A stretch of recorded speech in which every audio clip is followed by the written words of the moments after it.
여러분, 우리 에소담에 물에 빠진 놈 건져 놓으니까 보따리 내놓으라는 그런 말을 하는 정말 배은망덕한 그런 이야기를 우리가 있다고 하는데요. 저는 이야기를 이번에 설교 준비하면서 다른 생각을 했어요. 이 사람이 얼마나 다급했고 얼마나 가난하고 얼마나 절박했으면 목숨 살려준 걸 고맙다고 말하기 전에 보따리 먼저 생각했을까? 보따리 먼저 그 감사의 마음을 갖기 전에 보따리 먼저 왜 이렇게 배은망덕하게 그렇게 이야기를 했을까? 얼마나 절박하면 얼마나 필요했으면 그랬을까? 물론 나쁜 거죠. 당연히 악한 거죠. 그렇지만 이 사람이 얼마나 절박했으면 그런 이야기를 했을까라는 좀 생각을 해봤어요. 말도 안 되는 소리지만 그냥 그랬다는 거죠. 그런데 또 가만히 생각해 보니까 우리 주님은 우리를 건져 놓고 사실 별 볼일 없는 보따리였거든요.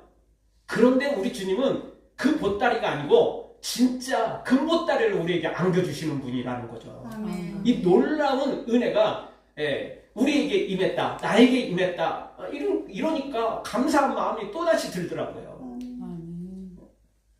옛 이야기에 뭐 금도끼, 은도끼 뭐 이야기도 있지만 진짜 우리 주님은요 우리에게 더 좋은 걸 주신다니까요. 아멘. 살려주신 것만으로도 감사한데, 그리고 사실 우리 보따리 그거 아무것도 아니거든요. 그냥 혼자 자랑하고 우리 집에 금송아지 있다, 뭐 금두껍이 있다, 뭐 이런 것만 자랑이고 내가 왕년에 뭐 이런 거 자랑하지 실상은 아무것도 아닐 때 많잖아요. 우리 보따리가 그렇다고요. 그런데 주님은 엄청난 보따리를, 금보따리를 우리에게 안겨주신다는 것입니다. 아멘. 정말 우리 주님은 끝까지 책임져 주시는 분, 바로 그분이 살아계신 우리 하나님이신 것입니다. 아멘. 여러분, 요즘 좋은 직장들은요 정년까지 가는 게 거의 불가능합니다.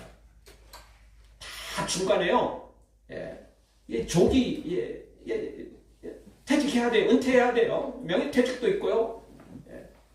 그래서 버티기가 어려워요. 특히 대기업일수록, 좋은 기업일수록 끝까지 버티는 게 그렇게 마냥 쉬운 것만은 아닌 것입니다. 능력이 있으면 뭐 더 좋은 데로 또 가기도 하고 스카우트 당하기도 하고, 능력 없으면 또 능력 없는 대로 그게 쉽지 않게 되는 것이거든요. 회사가 끝까지 책임져 주지를 않는 것입니다. 그러니 본인이 노력해야 되고 본인이 또 나름 뭔가를 준비하지 않으면 안 되죠. 근데 우리 하나님은 우리를 끝까지 책임져 주십니다. 아멘. 마지막까지 책임져 주십니다. 아멘. 오늘 성경 16절 하반절을 읽죠. 16절 하반절 우리 같이 한번 보겠습니다. 여호와여, 주의 백성이 통과하기까지, 곧 주께서 사신 백성이 통과하기까지 하였나이다. 아멘. 우리 하나님께서 이스라엘 백성들을 언제까지? 통과 다 할 때까지. 여기 지금 홍해를 건너고 있잖아요. 홍해 다 건너고 반대로 애국 군대는 그 홍해 수장될 때까지, 백성들은 통과하기까지, 단 한 명의 희생자도 없고 단 한 명의 사망자도 없고 완전히 통과하기까지 주님이 안전하게 지켜주셨다는 것입니다. 그리고 이걸로 끝이 아니에요. 오늘 성경을 좀 더 자세히 보면 광야 40년 안전하게 그 사망을 지나게 하셨고, 또 요단강을 건너는 것도 하나님의 기적이 있었고, 그리고 가나안을 차지하기까지 하나님께서 멈추지 않았다는 것입니다. 하나님은 끝까지 책임져 주시는 분입니다. 중간에 포기하지 않습니다. 중간에 외면하지 않습니다. 절대 손 털지 않습니다. 우리 주님은, 시작하신 주님은 끝까지 역사하시는 것입니다. 물론 안타깝게도 이런 하나님의 은혜 속에서도 하나님을 불신하고 하나님께 대항하고 하나님을 배신하다가 죽음에 이르는 안타까운 이스라엘 백성들도 얼마만큼은 있었습니다. 이 엄청난 기적의 은혜의 자리에 초대받아 놓고 믿음으로 반응하지 못해서 그냥 그 엄청난 복을 그냥 자기 발로 차버리는 정말 미련하고 어리석은 사람들도 있었습니다. 진짜 이런 때 쓰는 말, 가만히 있으면 중간이라도 간다는 말이 딱 맞습니다. 여기 그냥 남 눈치 보고 그냥 다른 백성도 아니잖아요. 다른 민족도 아니잖아요. 이방인도 아니잖아요. 하나님의 백성으로 선택받았잖아요. 그냥 중간만 가면 되는 거예요. 중간만 가면 복 받고 기적 체험하고 천국 가고 상급 받고 아무 부족함 없어. 그런데 꼭 거기서 시기질투가 생겨가지고 모세를 시기질투하고 하나님께 대항하다가 엉뚱한 일을 벌여서 지옥에 떨어지는 심판을 받는 너무너무 안타까운 그런 일들이 이스라엘 백성들 가운데 안에도 있다라는 게 너무너무 속상하기도 하고 정말 미련하고 어리석은 이들의 모습을 보게 됩니다. 사랑하는 성도 여러분, 끝까지 책임져 주시는 우리 하나님 기억하고 우리는 절대 딴 데로 가지 말고 엉뚱하게 대항하거나 배신하거나 반항하지 말고 그저 끝까지 믿고 달려가서 하나님이 우리를 통과하기까지, 천국에 들어갈 때까지, 상급을 면류관을 주실 때까지 우리를 인도하시고 보호하심을 믿고 그 하나님만 믿고 따라가기를 주의 이름으로 축원합니다. 첫 번째 주시는 말씀, 하나님 같은 신은 찾을 수 없을 정도로 위대하신 분이라는 것입니다. 11절을 다 같이 한번 보겠습니다. 같이 봅니다. 여호와여, 신 중에 주와 같은 자가 누구니까? 주와 같이 거룩함으로 영광스러우며 찬송할 만한 위엄이 있으며 기이한 일을 행하시는 자가 누구니까? 아멘. 자, 오늘 성경 이 11절에서는 질문을 던지고 있어요. 주님과 같은 분이 어디 있겠느냐? 아무도 없다는 것입니다. 오직 하나님만 유일하신 분이라는 것입니다. 여러분, 세상에서도요, 그 궁계일학이라는 말이 있습니다. 닭 중에 학이라는 거죠.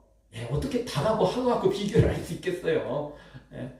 암탉이 중요할 때도 있죠. 알라니까.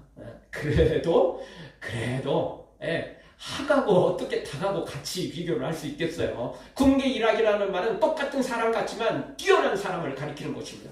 여러분, 사람 중에서도 이렇게 뛰어난 사람이 있고, 그래서 궁계일학이라는 그런 단어를 사용할 만큼 정말 그런 사람을 높이고 이렇게 또 기리는데, 여러분, 우리 하나님은 이 비슷한 정도가 아닙니다. 하나님은 창조주시고 다른 모든 우주에 존재하는 것들은 다 피조물입니다. 이게 신분 차이가요, 이건 상상할 수 없는 거예요. 여러분, 사람들은 똑같은 사람이잖아요. 말 그대로 사람 위에 사람 없고 사람 밑에 사람 없다는데, 근데 그 중에서도 뛰어난 사람들이 또 있거든요. 그런 사람을 가리켜서 우리가 영웅이라고 말하고 궁계일학이라고 말하고 단연 뛰어난 사람이라고 말을 하는데, 하나님은 그런 정도가 아니라니까요. 하나님은 창조주시고 다른 모든 것들은 다 피조물이라는 것입니다. 아무리 천재이고 아무리 대단한 존재라도 피조물에 불과한 것입니다. 죽음을 어떻게 할 수 없고 오는 질병을 어떻게 할 수 없어요. 돈으로 조금 때우고 보약으로 최첨단 약이나 의술로 뭔가를 조금씩 하는 것 같아도 그래봤자 몇 년 더 늘리고 길어봤자 몇십 년 더 늘릴 뿐이지 죽음을 막을 수 있는 존재는 아무도 없습니다. 오직 하나님만이 생사복을 주장하시는 유일한 창조주신 것입니다. 그래서 오늘 성경은 주와 같은 자가 누구냐? 아무도 없다라는 거예요. 세상에 신들이 있다라고 말하지만 그거는 다 가짜 신이고 거짓신이고 오직 하나님만이 진짜 유일하신 신이다. 이렇게 오늘 성경은 우리에게 가르쳐 주고 있는 것입니다. 그런데 이 사실이 이 주와 같은 자가 누구입니까가 이야기가 지금 단순한 고백이 아니에요. 이론적인 고백이 아닙니다. 이 고백이 어디서 나왔습니까? 출애굽을 하고 홍해를 건너고 난 다음에 이 고백이 나온 겁니다. 즉 체험적인 고백이에요. 체험하고 나서 이 고백을 한 거예요. 그냥 하나님께 조금 아부하려고, 잘 보이려고 주와 같은 분이 누가 있겠습니까? 주님만이 최고입니다. 이렇게 그냥 이론적인 고백이 아니고 목숨을 건짐받고, 그리고 원수는 하나님이 죽이시는 엄청난 기적을 체험하고 난 다음에 이 고백이 나온 거예요. 잘 보이려고 나온 고백이 아니고 그냥 자신의 신앙 고백이에요. 체험적인 고백이죠. 이거 누가 뭐라고 한다고 이게 되고 하지 말라 그래서도 못하는 그런 상황이 아니라고요. 이게 자동으로 나오는, 그럴 수밖에 없는 감격과 감동과 이게 멈출 수 없는 이 체험적인 신앙 고백이 바로 이 고백인 것입니다. 여러분, 하나님을 아는 것과 경험하는 것은 천지차이입니다. 하나님을 아는 것은 성경을 좀 공부하면, 서당계도 3년이면 뭘 얻는다고 교회 조금 다니고 나면 설교도 듣고 주워 들은 게 있으면 좀 알 수 있어요. 말할 수 있어요. 욥의 친구들처럼 하나님에 대해서 막 열심히 떠들어댈 수 있어요. 그러나 하나님을 체험하는 것은 전적으로 다른 문제입니다. 이거는 진짜 하나님을 만나야 돼요. 살아계신 하나님을 만나야 가능합니다. 위대한 일을 행하시는 하나님을 만나야만 가능한 것입니다. 그런데 오늘 성경은 바로 그렇게 배워서 된 게 아니에요. 성경 공부에서 배운 게 아니에요. 제자훈련에서 배운 거 아니에요. 하나님을 체험한 거죠. 그리고 고백한 것입니다. 신학적으로 전혀 뭔가 뛰어난 뭐가 없어요. 그냥 신앙 고백인데 이 고백이야말로 하나님을 영화롭게 할 수 있고 자신의 최고의 이 믿음의 고백이 되어지는 것입니다. 아멘. 혹시 여러분도 위기와 어려운 일을 겪고 있습니까? 그러면 하나님을 만날 수 있는, 하나님을 체험할 수 있는 가장 좋은 기회입니다.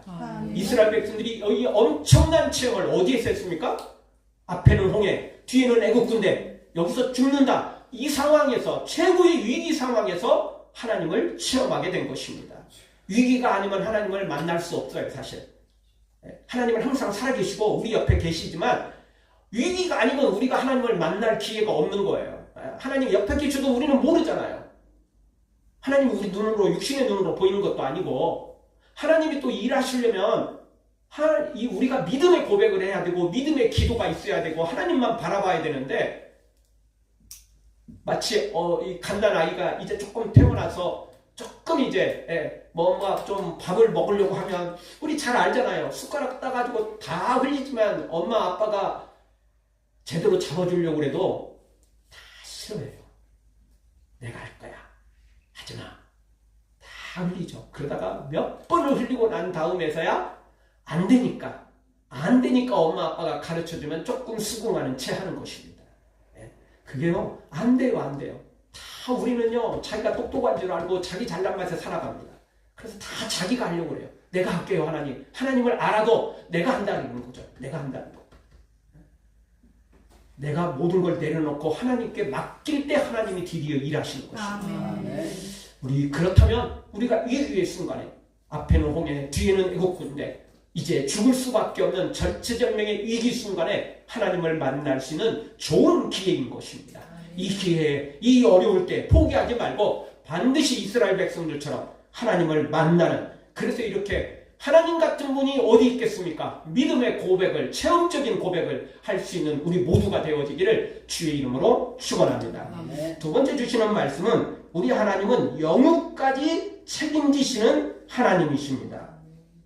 13절을 보겠습니다. 한 목소리로 같이 봅니다. 주의 인자하심으로 주께서 구속하신 백성을 인도하시되 주의 힘으로 그들을 주의 거룩한 처소에 들어가게 하시나이다. 아멘. 여기서 조금 더 밑줄을 그어야 될 내용은 인도하시되라는 단어이고 그 다음에 들어가게 하시나이다라는 단어입니다. 인도하시고 들어가게 하신다는 거예요. 우리 주님은 우리를 육적으로도 이스라엘 백성들을 지금 여기 홍해에서도 인도하셨고, 물론 그 전에 벌써 출애굽할 수 있도록 인도하셨고, 홍해에서도 인도하시고, 사막 광야 40년도 인도하시고, 요단강도 인도하시고, 가나안 땅도 점령하게 하신 하나님, 그 하나님이 단지 땅만 주는 게 아니고 영혼까지 구원하셨다라는 것입니다. 그래서 주의 거룩한 처소에 들어가게 하셨다라는 거예요. 이 거룩한 처소가 가나안 땅을 가리키기도 하지만 실제 영원한 천국을 가리키기도 또 하는 것입니다. 그럼 우리 주님은 영육간에 책임을 지시고 끝까지 우리를 인도하시는 분, 바로 그 하나님이신 것입니다. 그러니 그 하나님 믿고 따라가면 되는 것입니다. 여러분, 하나님은 시작하셨다면 반드시 마지막까지 책임져 주시는 분이 우리 하나님이십니다. 요한계시록 22장 13절을 우리 한 목소리로 같이 보겠습니다. 나는 알파와 오메가요, 처음과 나중이요, 시작과 끝이라. 이게 하나님의 특징이에요. 이게 하나님의 모습입니다. 알파와 오메가입니다. 시작과 끝입니다. 처음과 나중이십니다. 절대 하나님의 손에서, 하나님의 시선에서 벗어날 것은 이 우주에 존재하지 않습니다. 그래서 하나님이 한번 시작하면요, 과정도 책임져 주시고 끝까지 하나님이 책임져 주십니다. 중간에 실증 나거나 중간에 마음 바뀌어가지고 이거 버리거나 외면하거나 포기하는 일이 절대 없다라는 것입니다. 예수님께서도 제자들을 사랑하시되 성경에 보니까 끝까지 사랑하셨다, 이렇게 표현하고 있어요. 제자들이 겟세마네 동산에서 예수님 버리고 도망갔어도 부인하고 배신하고 그래도 주님은 끝까지 사랑하셨어요. 아멘. 부활하신 예수님 제자들을 또 먼저 찾아오셨어요. 그리고 첫 번째 질문을 평안하뇨? 단지 질문을 던진 게 아니고 주님은 그 평안을 주기를 원했던 것입니다. 아멘. 주님은 끝까지 책임져 주십니다. 아멘. 절대 우리를 포기하거나 버리지 않습니다. 우리가 잘못했어도 그래도 회개할 기회를 주시고 가룟유다처럼 끝까지 거부하면 어떻게 할 수 없죠. 그러나 가룟유다에게도 우리 주님이 얼마나 기회를 주셨어요? 이미 돈 받고 예수님 팔기로 작정했잖아요. 넘기기로 이미 다 계획 짰잖아요. 그럼에도 불구하고 그 밤 최후의 만찬에서 너희 중에 나를 팔 자가 있다. 여러분, 예수님께서 가룟유다를 처음부터 완전히 버리기로 작정했다면 가룟유다를 향해서 너 오늘 무슨 일 했어? 내가 다 알고 있어 너. 이렇게 했죠. 그래서 얼굴도 못 들고 창피하고 완전 그냥 이렇게 되게 만들었겠죠. 그 자리에서 쫓아냈겠죠. 근데 예수님은 끝까지 기회를 주신 거예요. 너희 중에 나를 팔 자가 있다. 그러니까 지금이라도 회개하라는 거예요. 명단 공개 안 했잖아요. 비밀로 했잖아요. 모든 제자들이 다 궁금해했어요. 바로 예수님 옆에 있었던 사람이 요한이거든요. 베드로가 눈짓해가지고 요한에게 질문을 던지게 하죠. 야, 누군지 좀 알아봐. 요한이 제일 나이가 어렸고 예수님의 사랑받는 제자였거든요. 애교덩어리였어요, 한마디로. 그래서 이제 요한이 바로 그 옆에서 제일 그 예수님을 시중도 많이 들고 그랬거든요. 너무너무 제자를 또 궁금해했어요. 근데 예수님 끝까지 그걸 비밀로 하셨다고요. 공개를 하지 않으셨어요. 그 이야기는 뭐예요? 회개하라는 거예요. 회개만 하면 눈 감아주겠다는 거죠. 가룟유다에게도 주님은 끝까지 기회를 주셨는데 다른 제자들은 오죽하겠어요? 우리 주님 절대 버리지 않습니다. 우리가 살아있는 한은 기회가 있습니다. 회개하면 주님은 우리를 받아주십니다. 주님 외에 어떻게 이렇게 할 수 있겠어요? 우리 같으면 그렇게 못해요. 우리 그렇게 사람 넓지 않거든요. 우리 그렇게 사람 속 그렇게 넓고 좋은 사람 아니거든요. 나를 배신하고 나에게 그렇게 악한 짓을 하는 사람을 웃으며 받아줄 수 있는 사람은 없다고요. 나중에 완전히 그걸 뒤엎어버리려고 작정을 할 뿐이지 잠깐 또 그가 유의를 즐길 뿐이지 실제로는 반드시 복수하겠다는 그런 마음이거든요. 근데 예수님은 끝까지 기회를 주시는 분이십니다. 사랑하는 성도 여러분, 지금 어디로 가야 될지 막막한 홍해와 같고 광야와 같고 뜨거운 햇빛이 있고 목마름이 있는 그 사막과 같습니까? 그렇다 할지라도 우리 하나님은 우리를 인도하십니다. 끝까지 우리를 책임져 주십니다.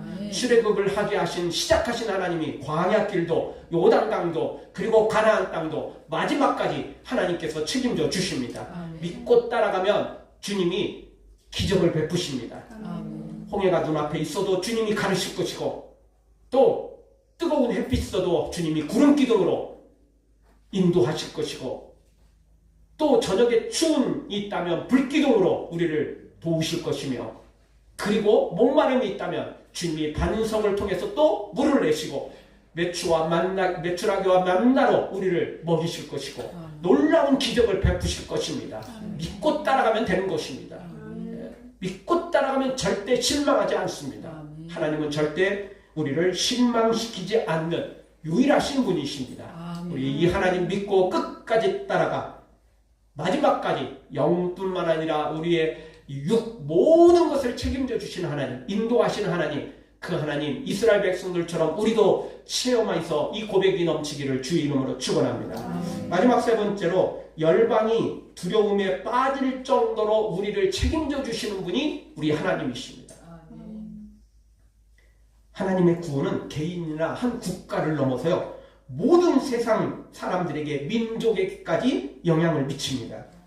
왜냐하면 우리 하나님은 온 우주의 왕이시기 때문에 그렇습니다. 14절부터 보면 블레셋 사람들이 두려워하고 에돔과 모압 사람들까지 다 두려워합니다. 이게 지금 이 가나안 땅까지 들어가는 과정 중에 있는 사람들이거든요. 그런 민족들이거든요. 그런 국가들이거든요. 이게 소문이 다 들린 거예요. 왜냐하면 하나님께서 이스라엘 백성들을 가나안 땅까지 인도할 거라는 소문은 이미 다 퍼져 있었어요. 이게요, 공공연한 비밀과 같아요. 하나님이 그렇게 드러내셨어요. 역사하셨거든요. 그래서 그 길로 들어가는 주변에 있는 나라들이 다 두려움에 떨기 시작합니다. 이 소문이 이게 다 퍼져요. 광야길은 이렇게 오래 걸리지만 여러분 직선으로 가면, 해변길로 가면 이게 한 2주면 충분히 가고도 남거든요. 놀면서 가도 2주는 가요. 빨리 가면 뭐 일주일도 충분히 건강한 사람들이야 더 빨리 갈 수도 있고요. 이게 나이 들고 노인들 있고 병자들 있고 이렇게 가도 충분히 갈 수 있는, 그러니 얼마나 이 소문이 얼마나 퍼졌겠어요. 애굽이 강대국인데 애굽 주변에 얼마나 많은 사람들이 있었겠어요. 애굽 눈치 봐야 되는 사람들 많잖아요. 그러니 이 소문이 다 퍼진 거예요. 그래서 하나님이 놀라운 이 역사를 이루신 걸 듣고는 다 두려움에 떨게 되는 것입니다. 근데 여기서 블레셋 사람들은 두려워 떨 수밖에 없죠. 최종지가 가나안 땅이니까. 그 블레셋 민족들이 그 가나안 땅에 있잖아요. 그러니까 이들은 진짜 두려움에 떨게 되고, 근데 사실 두려움에 떨지 말아야 되는 사람도 같이 떨어져요. 누구죠? 에돔 사람, 모압 사람들이거든요. 이 에돔 사람은 에서의 후손이고, 모압 사람은 롯의 아브람 조카, 롯의 후손들이거든요. 이들 처음부터 하나님을 알았던 사람들이에요. 하나님을 믿음으로 출발했던 그런 사람들인데 시간이 지나자 하나님을 다 떠나버렸어요. 그리고는 두려움에 떨게 되죠. 하나님 안에 있으면 두려움이 아니고 기적을 체험하는데 하나님 떠나니까 결국 두려움에 거하게 되고, 하나님을 완전히 떠난 자, 하나님을 제대로 알지도 못하는 자들은 땅까지 빼앗기게 되는 이 엄청난 심판이 눈앞에 기다려지고 있는 것입니다. 반대로 하나님만 믿고 따르면 하나님의 기적이 우리 가운데 임하고 하나님의 놀라운 역사가 임해서 가나안 땅을 점령하는, 가나안 땅을, 약속의 땅을 받아 누리는 엄청난 복을 받게 되는 것입니다. 17절 상반절 말씀을 같이 한번 보겠습니다. 주께서 백성을 인도하사 그들을 주의 기업의 산에 심으시리이다. 아멘. 인도에서 하나님이 심으신다는 거예요. 어디에 심어요? 주의 기업의 산에, 하나님의 산에 심으신다는 것입니다. 아무나 뽑을 수 없어요. 여러분 그냥 땅 위에 적당히 심어놓은 건 그냥 뽑을 수 있어요. 근데 여러분 깊이 박혀있는 나무를 뽑을 수 있어요? 안 돼요, 안 돼요. 곡괭이 갖다 다 파고 포크라인 갖다가 해야만 이게 가능한 것이지, 그리고 뿌리도 더 깊이 박혀 있으면요 그것도 쉽지가 않아요. 근데 주님이 심으신다는 거예요. 주님이 심으십니다. 깊이 깊이 절대 그 누구도 건드릴 수 없을 만큼 주님이 심어 주시는 것입니다. 그러니 우리는 이 주님만 믿고 따라가면 되는 것입니다. 주님 떠나면 두려움이 임하지만 주님 안에 있으면 이 놀라운 기적이, 평안이, 그리고 약속의 땅이 나의 것으로 주어지는 것입니다. 18절에서도 이렇게 소개하고 있습니다. 여호와께서 영원 무궁하도록 다스리시도다. 아멘. 영원히 다스리십니다. 지금도 다스리시고 미래도 다스리시고 영원히 천국까지, 그리고 지옥도 하나님의 다스림 안에 있습니다. 심판일 뿐이고 천국은 주의 다스리심으로 놀라운 상급을 누리게 될 것이고요. 그런데 이 모든 것이요 미래형이 아닙니다. 사실 우리 이 한글에는 과거, 현재, 미래 요 세 가지 이 시제만 있습니다. 그런데 히브리어에는요 과거 완료형이라는 특별한 시제가 있어요. 과거 완료형은 뭐냐면 아직 이루어지지 않았는데 마치 이루어진 것처럼 과거 완료형을 사용해요. 안 이루어졌어요. 다. 지금 그렇잖아요. 앞에 17절에 있는 내용도 주님이 인도하시고 주의 산에 심으신다는 거죠. 그 미래 일이잖아요. 그런데 그런 시제들이요. 그러면 이제 주님이 심으실 거야. 주님이 심으실다고 약속하신 거야. 이렇게 표현이 돼야 되는데 그게 아니고요. 그게 이미 이루어진 것처럼 시제가 그렇게 표현되어 있어요. 우리 한글에는 그게 온전히 표현하기가 좀 어려워요, 솔직히. 그런데 히브리어에는 그 과거 완료 시제라는 게 있어요. 특별한 거죠. 우리도 이제 뭐 그런 표현을 쓸 수는 있겠지만 사실은 우리 글에는 온전히 그걸 담아내기가 좀 어렵죠.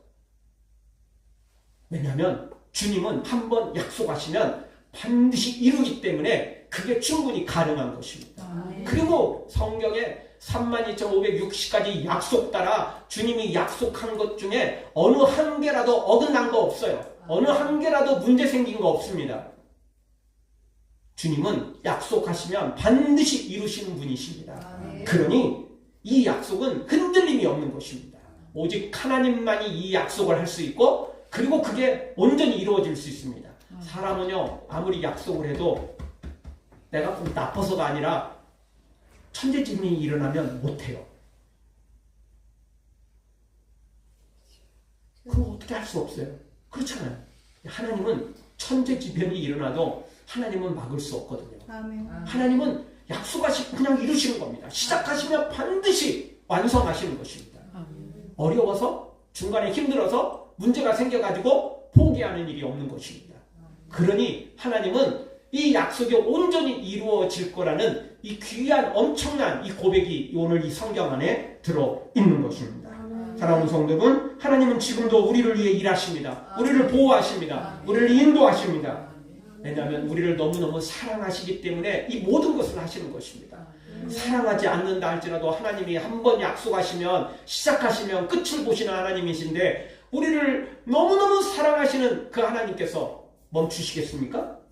아니요. 그런 일은 없습니다. 천지가 개벽해도 하나님의 말씀은 온 우주가 다 없어져도 하나님의 말씀은 없어지지 않습니다. 반드시 이루십니다. 이 하나님 믿고 우리도 끝까지 따라가서 반드시 이스라엘 백성들처럼 이렇게 신앙의 고백이 그냥 이론의 고백이 아니고 체험적인 신앙 고백으로 주님을 찬양하고 높이는 우리 모두가 되어지기를 주의 이름으로 축원합니다. 아멘.